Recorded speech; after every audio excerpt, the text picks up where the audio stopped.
Ladies and gentlemen, let's get ready for the Wot Supp podcast. With your host, Stu OG Industry Shannon and Will Warren-Davey, new school formulator extraordinaire. We're talking all things supplements with insiders, athletes, experts, and more. So sit back, relax, and prepare to find out what's up.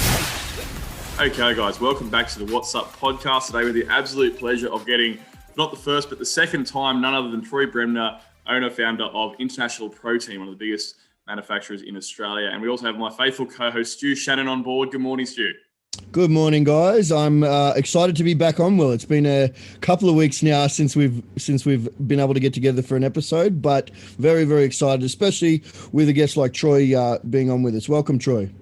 Thanks, guys. And it's lovely to be back on. And this time I'll try not to digress too much onto other issues apart from the ones you've got me on the show to cover. I think that'd be a whole podcast unto itself, mate. But we're very fortunate that your scope happened to be broad enough for us to flesh out a podcast well and truly, mate. We've got a lot of things to delve into now. That for the viewers at home, the reason we had Troy actually reached out to us for this episode and had he wanted to offer an insight which is unique. We don't often get access to guests of the caliber where they can manufacture on the scale that Troy does, and looking at, in particular, what these recent times have done in terms of impacting not just singular brands, but manufacturing as a whole, both Australia and internationally. So, Troy, today, look, I'd love to basically just crack into our first sort of line of questioning around, I suppose, what's been the standout impacts that we've seen this time around. Last year, a lot of us were longer lead times. Some shortages like plastics were quite tricky. But I guess you as a supplement manufacturer in Australia, what have you sort of seen as more sort of, the main impacts in recent times from this year? So I've sort of got, I suppose, some hero products or some call-out products. I've just got up on my laptop. I've had my purchasing manager run a 2-year report, sort of to give us a little bit of data on this. I've stayed away from the actual pricing of the products because it's a little bit unfair when people hear, something costs $7.20 and then they expect to get it in the tub for $7.20, excluding the price of the tub, the label, the shipping to the shop, the poor shop that's got to pay rent and a wage. So I've sort of stuck more around the percentage. I think a good one that all of us would have seen is the 278% increase in price on creatine. Oh, like that's just a shocker. Like, when do you ever? And that was for a few reasons. One of the main reasons was lack of supply, because there's really only 4 manufacturing facilities in China that make all the creatine for all the brands. It's made to different standards and so forth, but you have to get the starting agent to make it. China's put in some more stringent pollution controls. So 3 of the factories out of the 4 got closed down and had to rebuild the factories to fit those more stringent controls. So, of course, that created a large shortfall. Wow. but if we just stick to sort of ingredients, if we look at things like leucine, creatine, HCl, L-citrulline, in the last 3 months, they've gone up 15%. But in the last year and a half, they've gone up 42%. That's, if we look at things like WPC in the last year has gone up almost 100% for the American and European sourced. For Fonterra has gone up about 19%, but Fonterra was already ridiculously expensive compared to most. When we look at WPI worldwide's gone up about 50%, including Fonterra. They held out, but obviously when you've got a lot of Chinese buyers and everything coming to you saying, we're happy to pay this price, business is business, and they'll put their prices up because they're starting to get a shortfall. So those prices were meant to soften in the fourth quarter of this year, but we'll be notified that they won't because there's a short supply worldwide. But they are saying after Christmas, because we're in world record manufacturing period at the moment coming out of America and other countries, that the prices should stop increasing after Christmas, but they unfortunately will take about 3 years to come back to the world record lows that they were 2 years ago. Anywhere where there's a 50% or a 100% increase on a raw ingredient that makes up 85% of your actual product, that has to be a flow-on effect. And whilst there weren't a lot of companies talking about it to their downstream supply chain, which is the retailers for about the last 4 or 5 months. I've definitely been bringing it up with them, saying sooner or later this is going to come to a crunch point. But I have noticed in the last 3 or 4 weeks, I've had a lot of major suppliers ring me say, hey, we've had 5 or 6 companies send us emails, want to set up video calls, depending on lockdowns, things like that, to discuss the fact that there's a short supply. Sorry, Troy. No, you're all right, mate. I'm just, before we get too far ahead, I'd love to touch on a couple of those points that you've already gone through. For the consumers listening, because I know a lot of our listeners are store owners and they're in the industry, but for the consumers listening, there's a couple of things that I want to just circle back on and make sure that they're clear on before we press forward. So, for those of you who don't know, Troy's talking a lot about China there. Probably, would it be fair to say that 95% of the raw supplement ingredients come out of China, Troy, worldwide? If we exclude whey, yes. And when I say whey, I'm talking about calcium caseinate, WPIs, WPCs, all forms of whey which come from Europe, America, Australia, New Zealand. When it comes to aminos, you really are looking at countries like India, Brazil or China. That being said, even if you go to a Ajinomoto that's produced in Brazil, they have to get the starting agents from China. That's right. So China's the factory floor of the world. Correct. in many industries, and that does not exclude supplements. So this is where they start. So when we have problems in China with raw ingredients, there's a flow-on effect to absolutely everyone. Like you would even understand, even if you're using high-end compound solutions ingredients, they're still getting the starting agents to make in their factories in America. They're still getting the starting agents from China. So when there's a downturn, a close down, or shipping delays, or price increases, there's always a flow-on effect, even to your high-end ingredients that may appear to be made in a certain country. Some aspects of them will actually still come from China. Even in Australia, when you get your plastics or your tubs and that supply from Australia, the resins, the raw ingredients are still coming from China. They're just getting manufactured here. 100%. The other thing as well, and I think probably one of the key purpose of this episode is to give the consumer some fair warning of what's to come, because contrary to popular belief, the supplement industry is not a high markup industry. And, this is something that we all struggle with, when talking to consumers, when talking to anyone who's not actively involved in the industry. There's a common skepticism that it's, this tub costs you $1 to make and you're selling it for 70 or something like that. But the margins are low. And when we have a low margin industry to begin with, when there is especially a price increases as steep as they are, at the very, very core of where this stuff is coming from, there must be a downflow effect. So people will see price increases for the end consumer, because retailers have to purchase it for more. You have to purchase your ingredients for more. So, people need to expect to see these price increases are coming. And unfortunately, there's not a whole lot we can do about it. And it does take a long, long time to spring back, even if things do return to normal. So I think key note there is these, something that may seem insignificant to you because, some factory in China shut down. Yeah, that's going to directly affect the price of your protein powder, that you're buying from your local store or the pre-workout that you're used to getting. And especially at the moment, I suppose the larger issue, if we take pre-trainers and things out of it, the larger issue to the protein powder prices really is the price of the protein powder as a raw ingredient. Because when you look at, even if everybody has their own formula and they might add a little bit of glutamine, they might add a little bit of creatine, but the amount added and the amount allowed to be added under the Fazan's food law, whilst it has an impact on the price of a 3 kilo tub, it's a minute impact, maybe 1 or 2%. When something that goes in there at 85 or 90% of the total product increases by 50%, there's no way around it. There's no way around it. Like there's no way for a company to sit there and say, oh, look, the tub's costing me $1.15 more to make. I'm just going to wear it rather than a price rise, and I'm happy to do that. When the tub goes from making, let's say, costing you $50 to make to costing you $85 to make, there's no, as you say, nobody's working on those margins, or they wouldn't be competitive and in the marketplace. So there's no way that brands across Australia can wear it.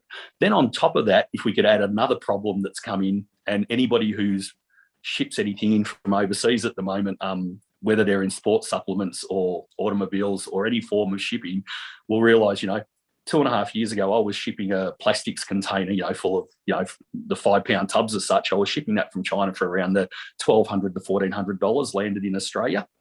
That same container now is costing me $8,000 American. Whoa, $8,000 American. Whoa. Yeah, right. So shipping costs have increased drastically, and the other thing to note as well, Troy, is that lead times have blown out significantly. And any time when we have some sort of a breakdown in the supply chains, it's costly. There is always this downstream effect that affects everyone who's further down the stream. 100%, it's painful at the moment, and whether there's some truth in it or not some truth in it, because we don't like to inflame intercontinental problems here. There's a large stock of containers in China that for some reason the Chinese ports aren't putting back on the water. So anybody would realise at the moment, if they ship 20 or 40-foot containers, it can be very hard to get a container. Like literally, I'll ship 2 40-foot containers to India, used to finish the load, send off all the testing, everything, get the Department of Agriculture to give me the health certs and say that it can be shipped. I could get it on the water within 7 days. Now it might take me 6 to 9 weeks just to get the 2 40-foot containers to be able to book a ship. Then you've got to find a ship from that. Obviously, my Indian distributor's saying, mate, paid you 3 months ago, still sitting in your factory. I'm like, yeah, unfortunately, I can show you I'm trying to book a ship, but even if you book a ship, and we've had this with importing ingredients, you can be taken off that ship 3 to 5 times before you actually get a ship and it gets on the water, because at the moment, anytime there's an outbreak, anytime they need face masks, sanitizer, anything like that, that takes priority of ships coming out of China over what normal supplement ingredients or any other thing does.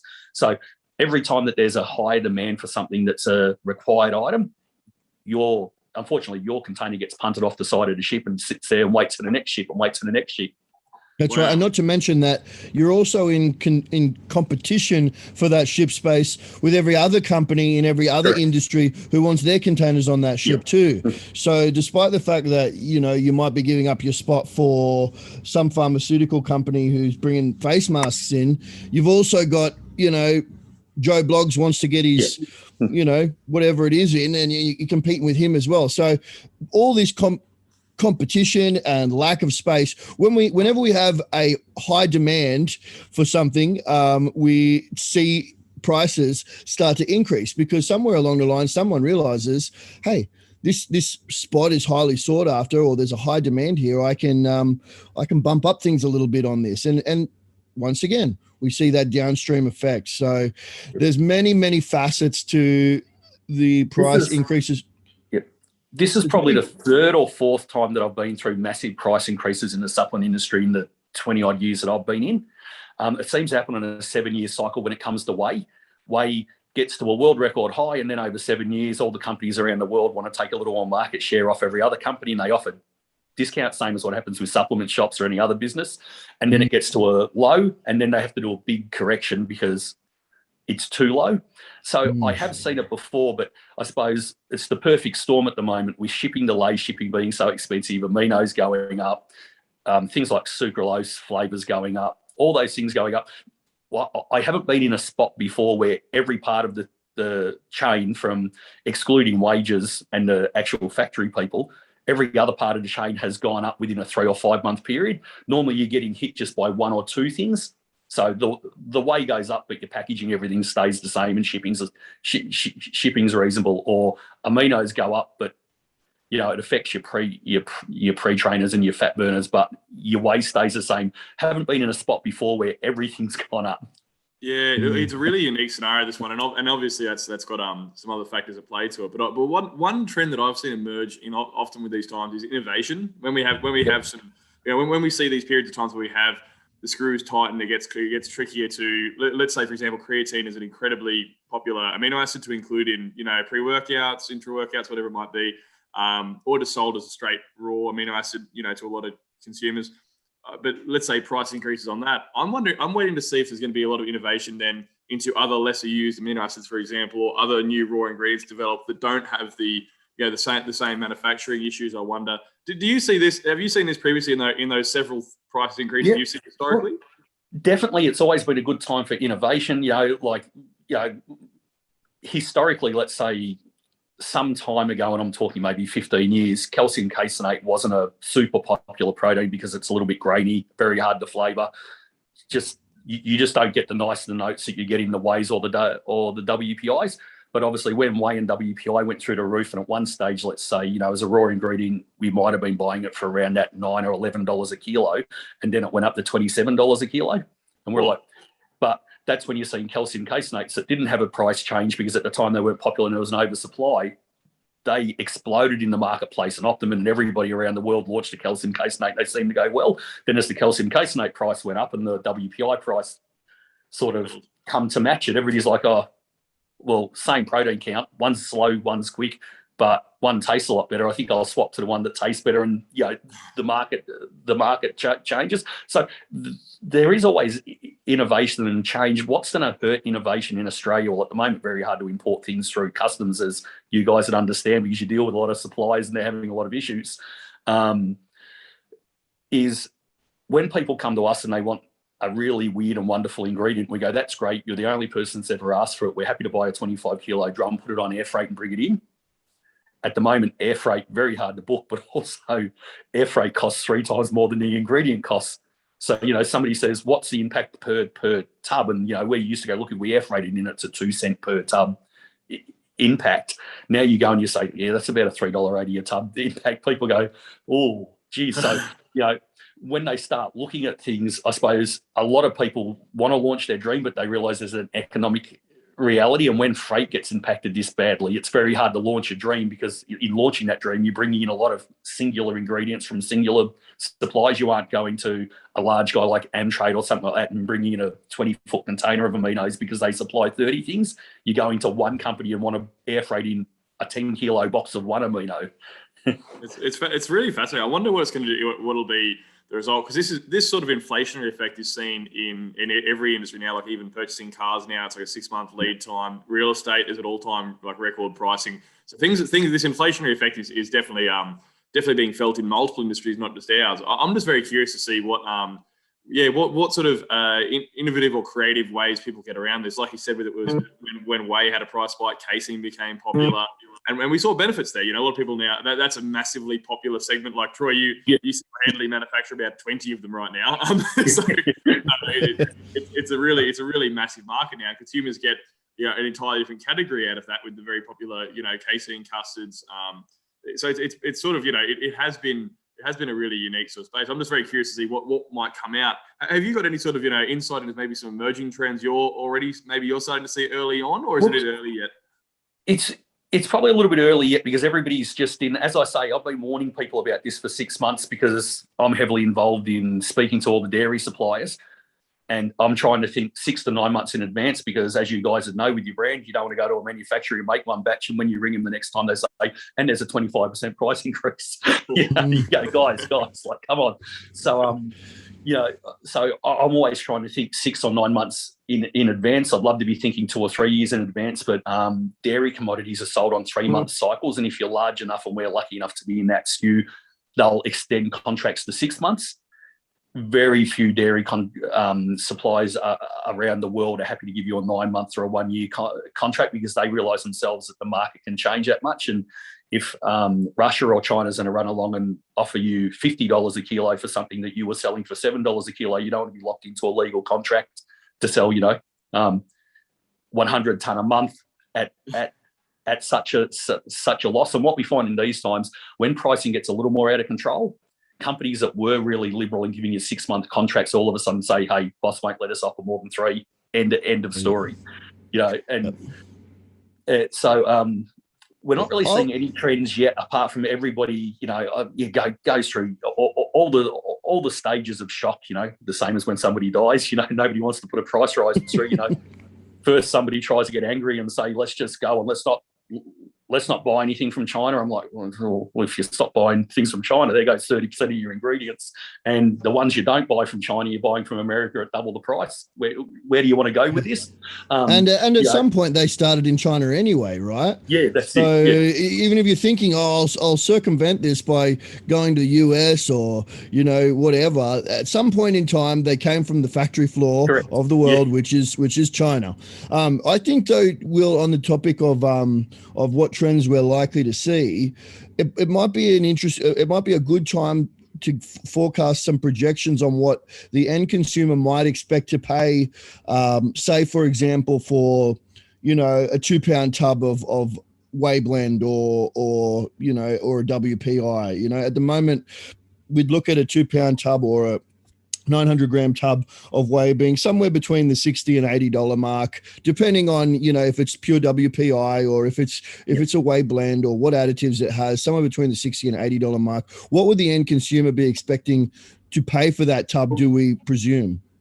To be honest, at around Christmas, I think most people will have put through between a 7 and 15% price rise, depending on where they sit in the market and what their volume is, and also what their company allows to absorb that margin themselves. So I suppose for myself, we will look at what we need to. So, I'm not losing money when a rep goes out and visits a store and takes an order and I say, well, you driving there just cost me the petrol because we sold the order at a loss, without paying your wage, and you'd only hit me up for a commission undoubtedly. So,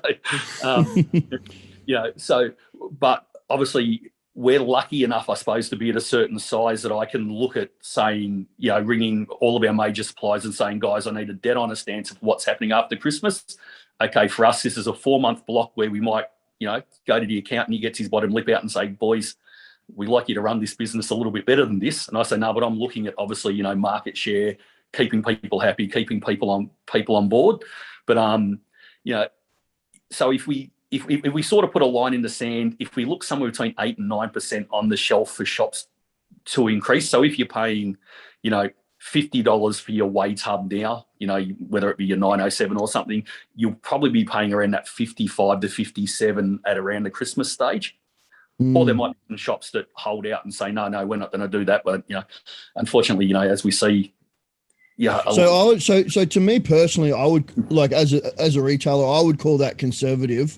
I tend to follow the price trends of, obviously we want to always be competitive in the market, and you've got some giants in our marketplace, like for example, Nutrition Warehouse and this sort of thing. And for me, anyway, they really set the trends. So I can't sell something for $10 a tub more than what Nutrition Warehouse is selling it for. It just doesn't work. People will go to Nutrition Warehouse. At the moment, I would sell a whey blend, like just a standard whey blend with, no bells and whistles for around that $60 mark. From what I've been told from my suppliers, with the kind of price increases that they're inflicting on me, we would probably need to be increasing that $60 tub of that $60 whey blend to probably closer to the $70 mark, to be honest.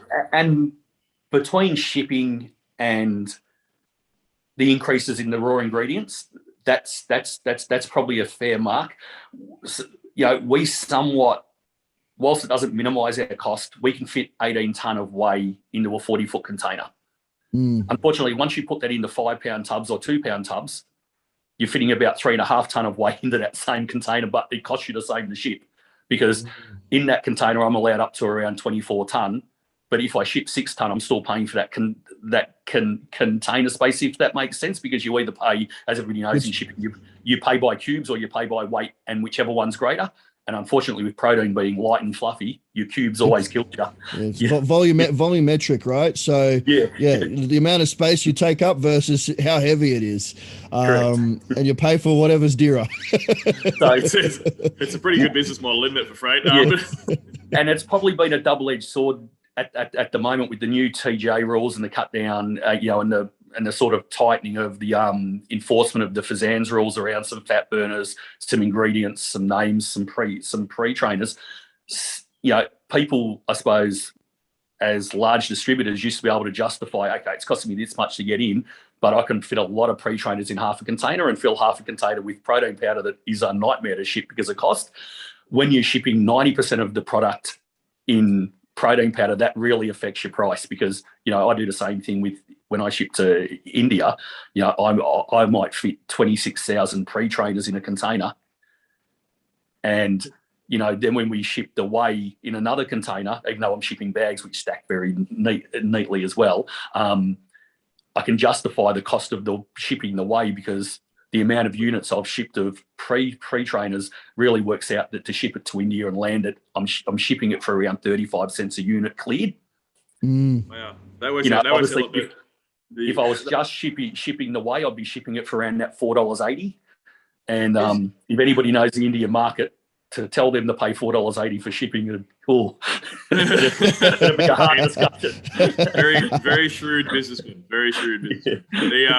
I suspect that I'm curious with whey and isolates and concentrates and casein all under the same banner, then likely affected by these dairy hikes. I wonder, out of curiosity, collagen is something that I guess is really quite trending strongly in the last 6 months. Is collagen experiencing similar price rises, Troy, or is that a... Collagen has experienced price rises, but at a minimal amount within line of what you expect when something becomes more popular and there's a demand. Like when you look at the amount of collagen that people used to use compared to the amount of collagen now used in protein shakes and stuff like that, that's definitely been a honeymoon period for collagen over the last 2 to 3 years. And we do see a lot of collagens coming out flavored now, a lot of collagens fortified with extra things that really are competitive in the normal sports nutrition market. Yeah, it's a phenomenal that's a nice little trend that we've seen recently. I think it's it's been sort of bolstered by some great research by some big names. We've had like Dr. Andy Galpin. We've had Bill Campbell, who we had on recently, was mentioning some research and I think it's had some really good data on I guess everything from like, I think fascia got a lot more attention as a sort of structural component and overall something that was neglected previously. Everyone just sort of, I guess, the actual muscle tissue was something to recover and didn't really look, I guess, at the connective tissue, joints, tendons until you really get to our point in the game. Oh, well, as you guys, you might know or you might not know, unfortunately, 5 weeks ago, I had a slip at Pat Fair. Been out doing wheelies on my motorbike and everything in the morning, never hurt myself. Went to Pat Fair to buy my daughter a birthday present, slipped on the escalator and totally detached my patella tendon. Oh. And I got 720 messages when I posted that obviously it was going to be a 3 months recovery before I could walk and stuff. And honestly, half of them would have been advice on, mate, go buy yourself some collagen. I'm like, are you guys using my WPI at the moment? Come on. I mean, even if they don't know they are. Yeah, that's it. You get them one way or another. The collagen is interesting though, with the use of one thing that I found as a recent bit of data that I found quite interesting. I think previously it was sort of thought as more of just goes into your overall amino acid pool with, hydroxyproline, proline, glycine, contributing to your structural protein makeup. And in general, I think it was marketed as being good for gut health, good for joints in general. Yep. People didn't. That was sort of, I think, just a general holistic sort of view. But they're starting to see now that it can be used more, I suppose, targetedly, which is quite intriguing. If you're using it within an hour pre or post workout, it can be actually like, let's say in your particular case with the patella tendon detachment, you might do while they're doing some hip extension work or doing some doing some sort of rehab later on. If you supplement with it whilst working a particular area, apparently it helps with signaling to actually transport those amino acids localized, which I found really interesting in the space of like more advanced sort of rehabbing of injuries and so on. And on a podcast right now, as someone with a busted leg and a busted arm and my back's bugged, it's probably pretty handy for us to look. Look, and look, this is, I suppose, I've just turned 50, and I suppose if you do a major injury at 50, you can get your bottom lip out and think, oh, am I going to recover from properly from this? Even though I still train 5 days a week, is probably the same as I did when I was 30 or anything. So I haven't aged when it comes to that sort of thing. But I am fairly regimented on, having my glutamine, having my protein after training, make sure I recover and everything. When surgeon first spoke to me, he said it'd be 3 months before I could walk. I was walking within 4 weeks. I can have the brace off in another week. And he said, I can start rehab as long as I don't jog. I said, there's probably not much chance of that, mate. So we're probably never did it before I did the injury, mate. I was back in the gym within a week of the injury, even though when I told the surgeon, he told me 3 times in the one consult with him, you can't train legs. I'm like, no, I've got a brace on my leg with wires hanging out of my leg, mate. I'm not training legs, I'm training upper body, relax. But he kept on going, but you're not training legs. I'm like, even if I was there, mate, I'd be training leg, not legs. It's probably an interesting time, or probably really, if you're going to do that injury, there, Troy, it's probably not a bad time to do it, considering, with the lockdowns going on. Yeah, are you guys in lockdown at the moment? Yes. You are, yeah. We're an essential service because we make food and we're a manufacturing facility. I've been working from home on the laptop, and there's really no reason for me to go in there. I'm not going to work on the factory floor, obviously, or go into the production area. But lucky enough for my staff, they've been able to go there, and a lot of the feedback I get from the staff is I do Skype calls with them every second day, and we do I actually video attend all the toolboxes and all of that sort of stuff, more to keep myself busy. I don't think they actually need me, So, I've really been focused on a lot of export calls and stuff. But the lucky thing, and what people sometimes lose sight of, and I hope the politicians and, essential service workers like police and that do take notice of this. A lot of my workers say to me, it's just been great because their wife might be at home and not be able to go to work, and how she's getting depressed. She doesn't feel like she's doing anything. She's losing money. Just being able to turn up and do something for the day and be productive actually means a lot to people. So it's easy for people that are out in the workforce, probably getting overtime, paying their houses off, things are going on, even though things are bad, to say, don't be selfish, don't go out, don't work, don't do this. That's easy to say when you're actually working and earning a wage and paying your house off, and things aren't getting better. I imagine it's a lot harder for people that have done nothing wrong, worked hard, ran a great business, and all of a sudden they say, hey, it looks like I'm probably losing the business in a year. I'm struggling to pay my house off. And whilst you can postpone all these bills, you're really just putting more weight on your back, because sooner or later you've got to pay them off. And that's really seen. My daughter works part-time at a cafe just around the corner from us, and I go there every day and I get takeaway lunch and that, try to support her, put $50 in her pocket every day. Just you can see the desperation in her face. And she actually said to me, she goes, from the first lockdown, I still haven't paid the rent back to the landlord because of these little 3-day snap lockdowns, 5 days here and there, the constantness of it.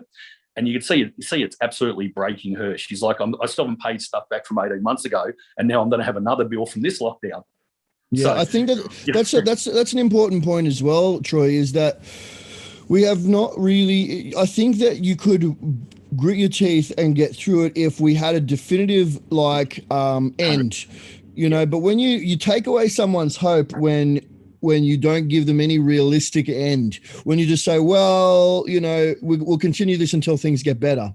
But what if things don't get better, And that, to me, I think that somebody needs to draw a line in the sand and say, okay, we're going to try this strategy until here. And, if we haven't, achieved our goal, we will start returning to normal and coming up with a sustainable management plan with normal life returning. Realistically, guys, nothing ever got better from the flu. We still lose, 400 to 700 people a year in Australia from the flu, from people, hundreds and thousands of people dying, at the turn of the century, not turn of this century, turn of 19th century, I should say, from the flu. Nothing ever got better. We just learned to live with it and took it as an accepted risk. Like, if somebody gets the flu in a suburb, they don't close down the whole state. Yeah, it's a remarkable number. It's a very volatile period. It is, and I think that's something to mention as well. And Troy, you were one of the people at the forefront, kind of fighting for this and realizing it early on in the last lockdown, was that there was no preference given to the fitness industry at all. Even relating to gyms, which you and I know the impact that it has on both mental and physical health. And no one was really giving any kind of precedent to that. And I think really the same thing's just happening all over again. You know, gyms are shut down. And I think for a lot of people, and everybody in life tries to, fight to, I suppose, find fairness in life, even though life's very rarely fair, as we all know. So when they see, let's say, a hairdresser can open up, stand within a foot of somebody, cut their hair, have intimate contact and that, but you can't go to a gym and sanitize a bit of gym equipment, why is one more worthy than the other? Like, there does seem to be a little bit of a sentiment, if something's going to cause too much of a backlash in the general public, okay, we don't have to bend and say that that's acceptable. But with gym goers, and there's a million or more of them, so probably more. No, let's not have that accepted risk. You go, but it's not fair. If you have that accepted risk for somebody else, then you have to have it for everybody. And I think as this goes on, and I'm definitely not a conspiracy theorist. I'm not one of those people sending people, doctors messages saying, "Oh, this is bad." In fact, I've had the vaccine myself, So I'm not one of those people. But the longer it goes on, the more I do get a little bit disgruntled, and the more I suppose that side of people that say, "No, this isn't fair." In fact, even for people that have had the vaccine now, there's no benefit. I'm still locked up. Yeah, it's a really, really unusual times with that space, especially with the team. Like, considering, I guess, the shake-up that we saw right around the time of your first episode was around the TGA, and what the massive shake-ups they've done in our industry with really reinforcing some rather sort of novel rulings on very much harmless amino acids that are ingested dietarily anyway. And we saw this a really stern enforcement which caused, we're seeing, I think like you mentioned, there's a bit of a flow on it. It takes a while to flow on to everyone. So, we see the regulations start making manufacturers more stringent. Manufacturers make brands stringent. Manufacturers, brands go to stores. So it takes a while to trickle down. But we're starting to see it now. Like most of my range of re-release is compliant and so on, and it's taken a few months to do it. Oh, look, Will, I think when those first couple of fines got given out for people importing wrong things, a lot of the people that said, nobody's ever going to enforce these rules, that were beating their chest and weren't going to follow any rules, within one fine given out to a company that wasn't even theirs, decided to follow the rules. it was a very quick pivot, I noticed as well. I think it's interesting though, seeing that was something. I think just what's worthy of note though is seeing that something like dietary amino acids that can be otherwise ingested quite happily when having any protein source, chicken, fish, steak, whatever. These things were things that were really targeted, and then in about a 2-month phase, I guess a new vaccine was put through the TGA as provisionally approved, the world's a funny place where we have a special supplemented sports food section where there's 35 claims you're allowed to make around protein helping recover from exercise and that's why you put your products in those sections and put the warnings on there about not for kids under 15, not for pregnant women, so you follow all the rules. TJ passes a rule, and then you're not allowed to make a claim to say protein helps you recover, and yet you walk in there and you can see Nutrigrain with extra protein to help you recover. When you put a complaint in and say, how can Nutrigrain make this? They go, this is not a sports food. You go, hang on. So if I wasn't a sports food, without all the extra warnings around protein and all the health warnings, I would be allowed to make the claim. And you get told, yes, it's just become a bizarre thing. But that being said, Fazan's has asked a group of people, and we were lucky enough to be one of the companies nominated, to put a submission into the government to expand the Fazan's supplement rules. So we'll put a submission in around things like beta-alanine levels, citrulline, even when it comes to the different branch chain levels, and that's to bring us more in line with Canada, America, and countries like that. That submission goes in about 9 weeks' time. Then they get to review it. But the good side of that is Fazan's actually asked for the submission because they did recognise that between passing the new law with the TJ, there'd been a total, I suppose, disconnect with what the current law was. Yeah, great. That's awesome to hear, man. Yeah. That was something that I think was being rumoured before, there'd be some industry consultation. It's fantastic to hear that's actually gone ahead. That is definitely happening, and a lot of the consultation, or the reason I've contacted us, I suppose, as a manufacturer, is where you have direct contact to multiple suppliers who can supply as many university studies. They can supply us the submissions I'll put into 10 other Commonwealth countries to actually get them to license the products. So it's all that information. What we've tried to, I suppose, somewhat stay away from is putting us in a submission of people saying, but I've done this for 10 years and they do it in Thailand, so why can't I do it? You go, the government's not going to look at that submission. It doesn't go forward. What we need is research, evidence-based research, and also the reason why a lot of other companies that we're on par with when it comes to health regulations and that have passed these things within 15 years or 20 years ago, never had a problem. So why are we here and everybody else is here? And whether it's true or not, they are actually telling us that they're fairly happy with all the submissions we're putting in, and they do have some confidence that a lot of what we'll put forward will pass. And then they're saying every 6 months they'd like a new submission. So hopefully within those new submissions, if we can get a lot of the normal ingredients that we should have been allowed to use back past, hopefully we can get a little more weird and wonderful as we go along. Fantastic. Yeah. That's really good. That's really hopeful.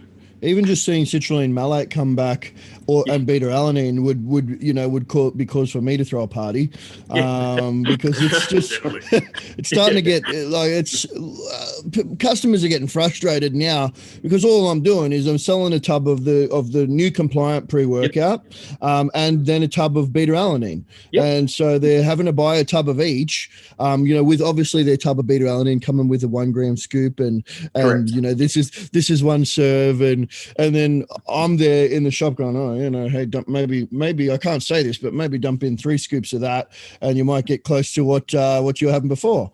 And it's just like the customer is going to do it, it just seems like so strange, and it's so, for me, even just that one ingredient, beta alanine, I'd be excited about. Especially around the pre-trainer market with the caffeine levels. If you're still in a caffeinated beverage, you're still allowed to have what is, I suppose, are considered to be a reasonable level of caffeine, somewhere between that 320 and 325 level, depending on your dilution amount, which, you probably don't want to go too much over that with caffeine. But what they did really restrict, as we all know with those rules, is, whether we want to call it the Red Bull rule or not, if it's a Red Bull ingredient, you're allowed to use it. If it's not, you're not allowed to use it, sort of thing. It really made everybody within reason, apart from a couple of herbs here or there, launch the exact same product if they want to be compliant. Yeah, because there's no space for it. When you look at for listeners at home, if you were to look now the list of allowable ingredients to a caffeinated beverage, it's literally pretty much exactly like you said. It's literally Red Bull. It's the Red Bull rule, and it's very old ingredient: inositol, glucuronolactone. It's B6, it's B1, B2. It's literally it's honestly it has put us into a bit of a spot where people who want to do the right thing are making. We can't be as creative as we typically are. And we're making ingredients that haven't got a lot of active amino acids in there that we'd like to see before. So it's really promising news, actually, that there's starting to be a consultation, and we can start hopefully having a bit of negotiation around what might be permissible back in. Definitely in this first submission, there are a few hundred ingredients that have been identified as standard in every other country apart from here, unless there's a new CGA rule. Like in some countries like Thailand and that, where they have a fairly new developing system of regulating food control. They have a similar system to us just because it's not developed. But in every country where we have a very developed system, where we should be at, whether it be Canada, America, England, we're back in the 50s at the moment, So,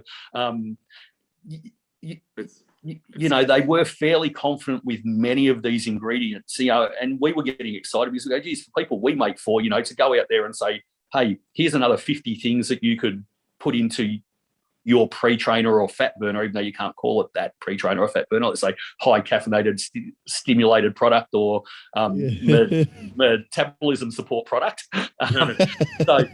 But then we can obviously go to people and say, hey, these things actually work. These things have evidence. You use these 3, you use those 3 with your current formula, bring out a 2.0, or by this stage it'll probably be a 5.6, but so people could have a little bit of diversity. Also, what helps with that diversity is different ingredients you put in and different herbs have different flavor notes. So then you don't end up with everybody who's got a gummy bear having the same gummy bear because you've got the same ingredients in there. You end up with 10 companies can have a gummy bear, and each one will market theirs according to theirs, and each one will have a slightly different flavor. And even that, as you know, from a shop level, is a slight point of difference. To have 2 different similar products on the shelf and justify it.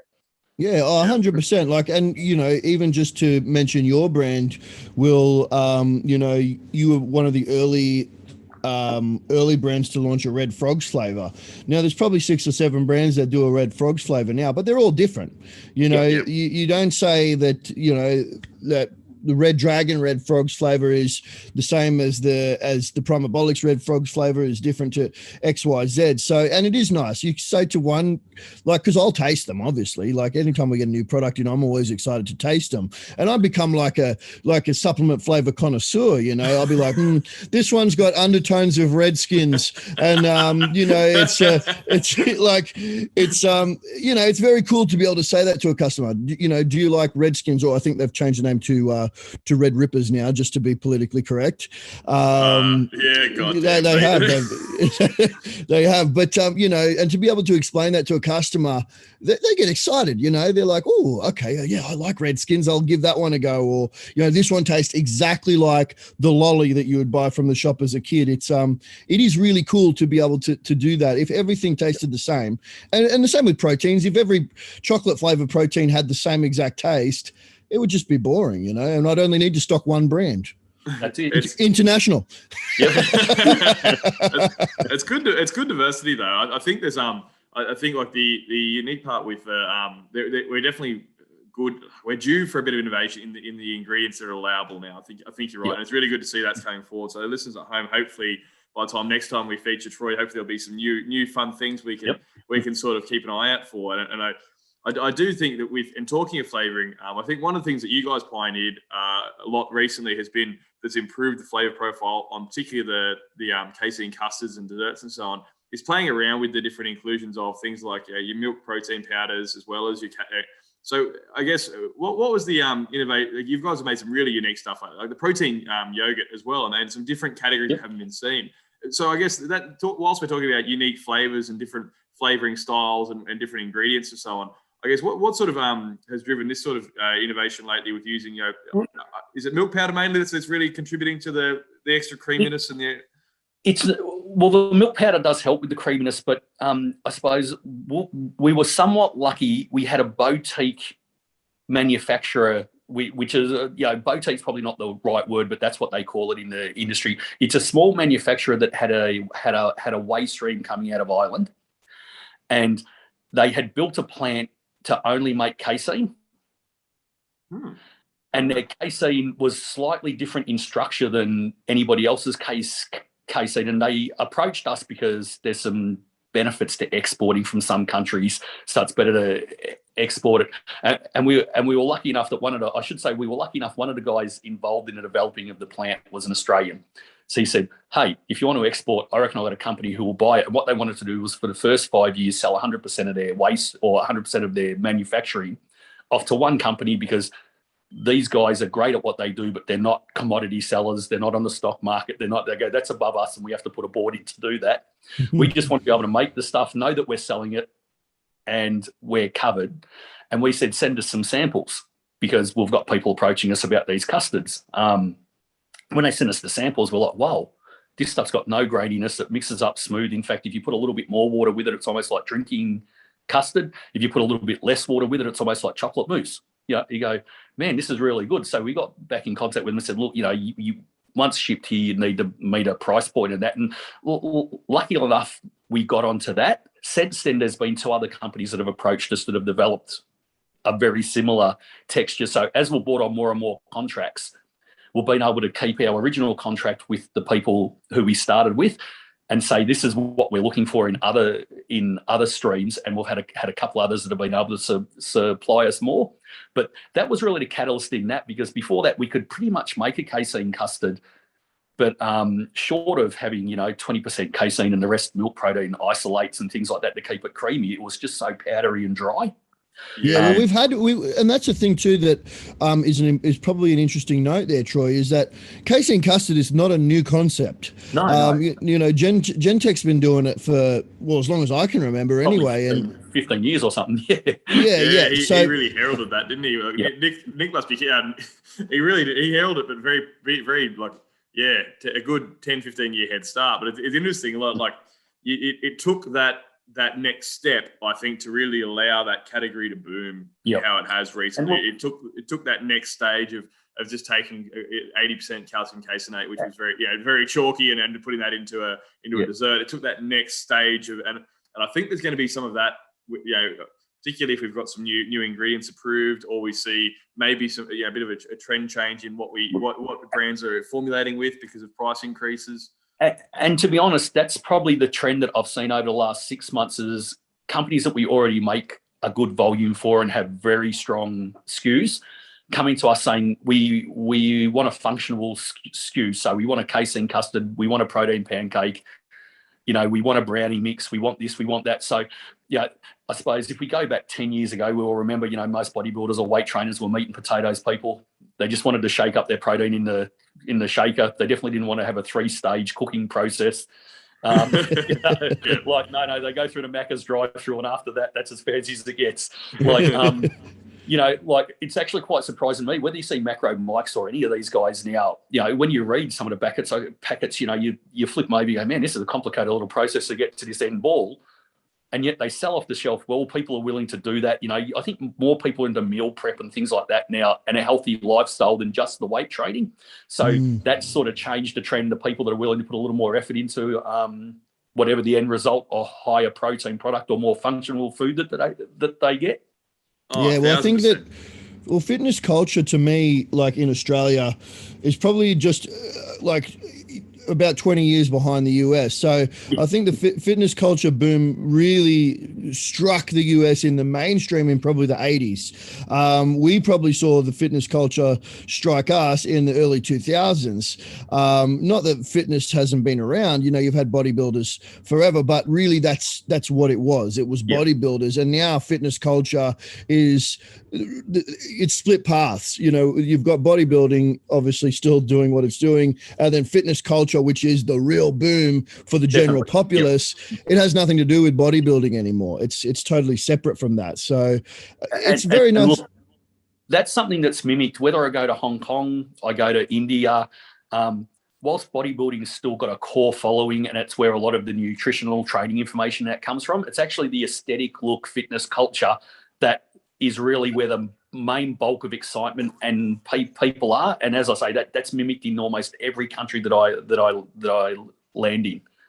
100%. And I think to some extent, and I could be wrong, this is my opinion, but I think to some extent people see like someone, the likes of, your Jay Cutlers and stuff like that in their prime, and it's, to the average person, is really unattainable. Whereas that's kind of what I aspired to do when I first started. And I think it also comes down to, it's a changing culture worldwide in what people want to aspire to be. And it's even been a change in business. And you guys will relate to this a little bit, even though you're not as old as me.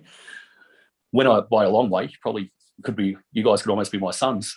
Actually, Will, I better contact your mum. I forgot to send the card.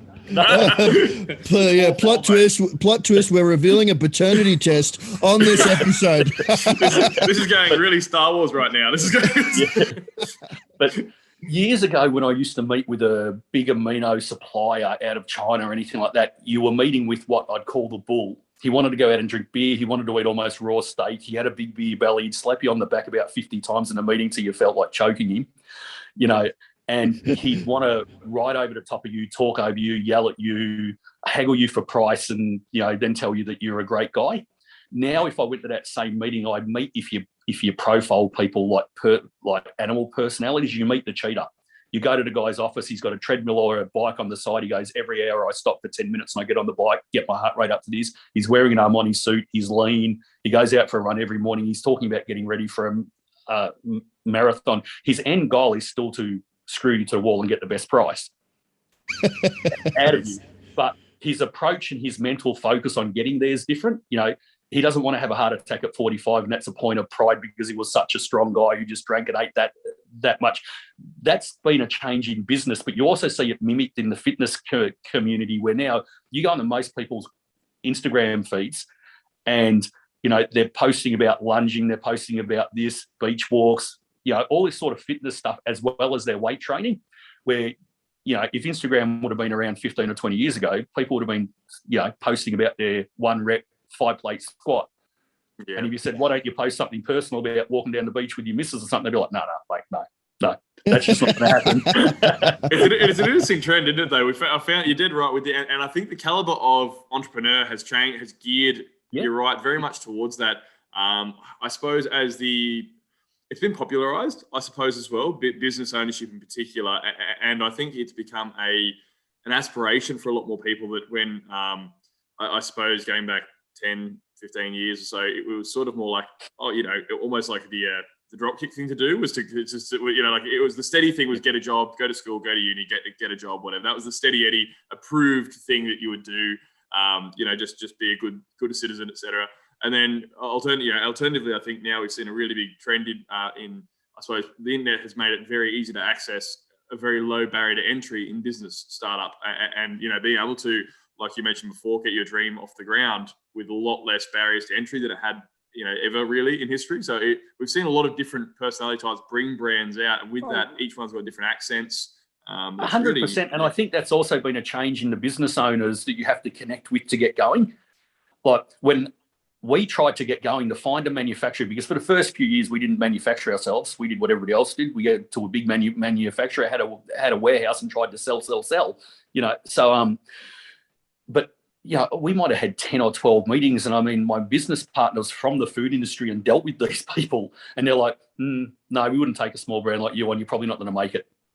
I'm like, but we're paying, no. So it was very hard. We're now, we're up around the 28 brands that we make for in Australia. And, we do get, 3 or 4 people a week connect with us. And, I'm fairly honest now with our manufacturing size and that, but, I'm lucky enough to be friends with a few competitors to myself that aren't quite at my size. And I go, look, if you want to start with that 50 kilo blend of a pre-trainer, I'll connect you with so-and-so because they're starting their business and they need more business. And that's probably a good match. I said, if you're asking me to do a 50 kilo blend, I don't have a blender that's that small. I'd be sitting in the lab with a spoon, mixing it through a tub for you. So you're probably not going to get a good blend. It's not something I want to do. And there's no way at the size we are with all of our compliance, our amount of staff and everything, that's a viable economic answer for us. So in Australia, the business community is developed enough that there's enough smaller guys around willing to give a small guy a go.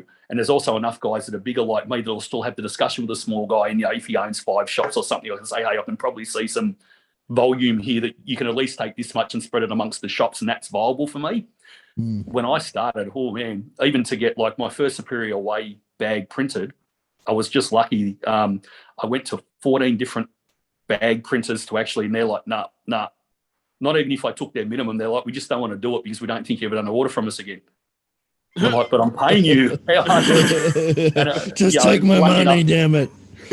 Lucky enough, I met Robin from Vecro Pack Singapore. He was over here and he was meeting with a friend of mine, and he said, and I said, oh, mate, you couldn't connect me with anybody who does bloody packaging. Hardly nobody returns a call. And if they do, they say, you're too small. No. And I was lucky enough to have a meeting with Robin, and Robin goes, mate, you're so small. He goes, and I sweet talked him, and mate, I'm going to take over the world. You don't understand. And he took a chance on me. I don't think he ever made money off the bloody bags he made for me, but at least he took a chance on me. There are a lot more companies around now where if you wanted to get a printed, 10-litre pail, which is what our 3 kilo buckets are, there's about 6 companies in Australia that I know if you walked in there and you just wanted to do 500 of them, they'd be like, yeah. When I launched, they're like, you got to do 10,000 per SKU, and you'd have to order 5 SKUs, or we're not even going to put a contract in place to deal with you. So you had to be a big company even to have that discussion with them. What a remarkable and going full circle, I suppose, to the very start of the podcast, where it was all very much big at the mercy of China, that the fluctuations in there affect us downstream. I think that's almost in the background. Particularly, I think it started with more so the wine industry about 6 months ago with the cutting of exports and that really hurting their industry and so on. It slowly flowed onto each successive industry. I think we're now seeing a lot of shifting of manufacturing here, and particularly the last 12 months or so in particular, people are really upping their game. And there's a lot more things you couldn't previously do, like molded plastics, for example, and just, regular consumables that before was just a no-brainer. Oh, yeah, you've got to go straight to Alibaba for that. Now it's actually happening domestically. And I think that's a really nice thing we're seeing it's gone full circle. We used to be all manufacturing 50 years ago. Then we slowly put it all overseas. Now we're slowly bringing it back. And I'm loving to see what that means for the supplement industry, is that we've had a really high caliber of manufacturing here now that obviously, as you said, you wouldn't have seen 20 years ago when you started. Oh, no. And look, 100%, it is really refreshing now that people will contact us as a first contact or contact other companies in Australia and say, hey, we want to get it made here because we like what you guys make. Where even when we started manufacturing, we had really good flavors, and we would want to expand. And I'd be like, oh, I know this person's struggling to import. Maybe I'll drop them a call and say, hey, is there a discussion we could have where maybe I could manufacture for you? And they go, no, all Australian stuff tastes like us. No. You go, mate, but I'm rolling over the top of you because my product tastes so good. So obviously some Australian stuff tastes good. Hang on.